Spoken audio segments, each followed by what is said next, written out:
بسم الله والصلاة والسلام على نبينا محمد عليه أفضل صلاة وأزكى تسليم.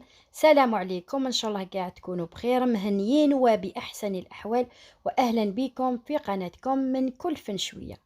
اليوم بإذن الله سلطة القرنون بالخضروات، وصفة بزاف بنينة سهلة وصحية. نبدأ بسم الله وعلى بركة الله في المقادير وطريقة التحضير. الحاجة الأولى راح نغلي هاد الحبات تاع القرنون، نديرهم في الماء وندير لهم شوية ملح ونخليهم يتغلاو حتى يطيبوا.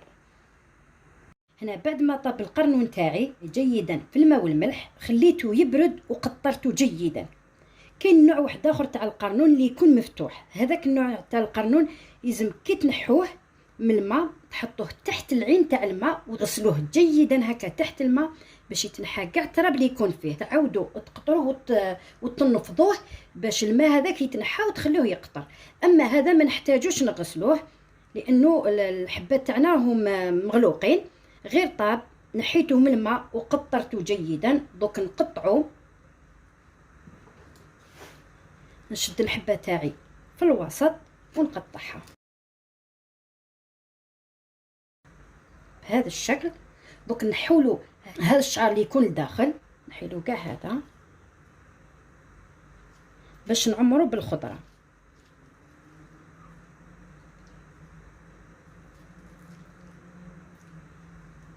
بالمغرفه تنحيوه.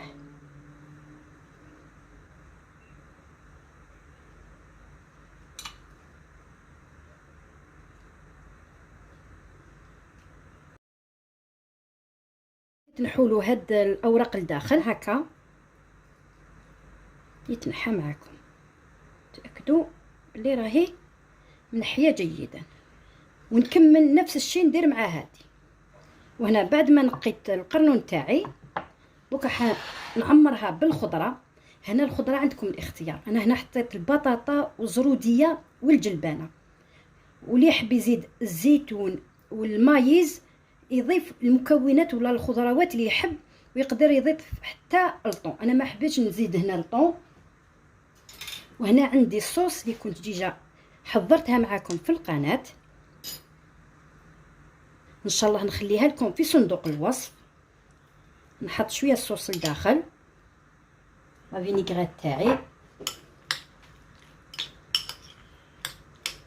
بزاف بنينه. هاد الصلصه تاع السلطه نعمر بها القرنون تاعي.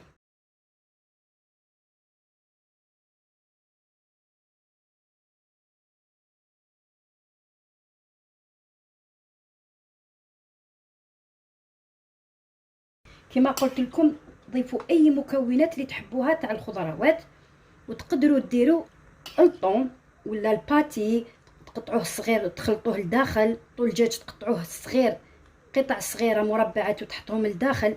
هنا كل واحد يحط المكونات، انا حبيتها غير خضروات.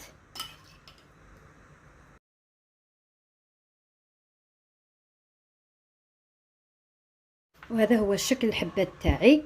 دوك ان شاء الله تشوفوهم في صحن التقديم. وهذه هي السلطه تاعي في صحن التقديم، لا سلطه القرنون.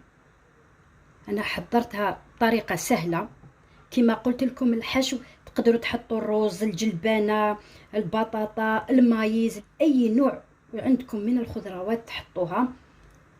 حضروها بهذه الصلصه اللي هي بزاف بنينه. ان شاء الله نخليها لكم في صندوق الوصف. انا زينتها بشويه طوماطيش وشويه البصل المخلل، ان شاء الله ينال اعجابكم. وهنا الفلفل الاحمر باش يعطينا شويه لون لهذه الخضروات.